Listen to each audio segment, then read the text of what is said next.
అరుణాచలేశ్వరుడి దర్శనం మాకు అవ్వలేదండి. అరుణాచలం వెళ్ళి గిరి ప్రదక్షిణ అయిపోయిన తర్వాత దర్శనానికి వెళ్తే అస్సలు కుదరలేదనమాట. అదే బాధతో మేము తిరిగి వచ్చేసాం. తిరిగి వచ్చేసిన తర్వాత నుంచి నేను చాలా అంటే చాలా బాధపడ్డానమాట. గుడి వరకు పిలిచి గుడి చుట్టూ తిప్పించుకుని గుళ్ళోకి పిలవలేదేమిటయ్యా అని చాలా బాధ అనిపించిందండి. ఎందుకు స్వామి ఇంత బాధ, నాకేమీ అర్థం కావట్లేదు, నేనేమో తప్పు చేశానా ఏంటి అనేది. చాలామందికి సెంటిమెంట్స్ ఉంటాయండి, నాకైతే ఎక్కువగా ఉంటాయన్నమాట. కొంచెం ఎక్కువే ఉంటాయి నాకు.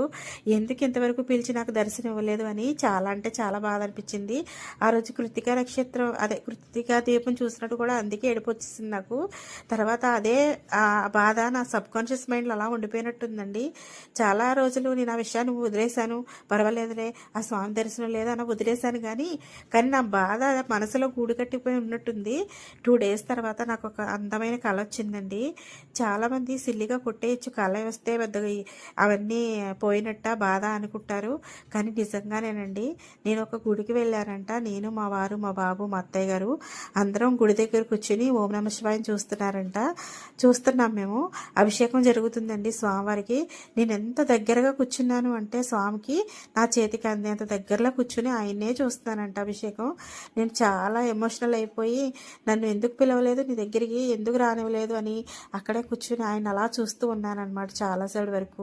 కొద్దిసేపు అయిన తర్వాత సుధా టైం అవుతుంది, వెళ్దాం పదా, బస్సుకి టైం అవుతుంది అని మా వారు మా బాబు లెగిస్తే, అత్తయ్య మీరు కూడా లేవండి వెళ్దాం అంటున్నారు మీ అబ్బాయి అంటే, మా అత్తయ్య గారు నేను లేవను, నేను ఇక్కడే కూర్చుంటాను, నేను ఇంకా చూస్తాను స్వామివారిని అంటున్నారంట. ఇలా వచ్చి కల అలా నిద్ర పైకి వచ్చేసిందండి. నా మైండ్లో నేను ఆయన చూడలేదు అనే బాధని ఆయనే తీర్చేసినట్టు స్వయంగా ఆయనే వచ్చేసారనమాట నా కల్లోకి. ఇది చాలా అద్భుతమైన కదా.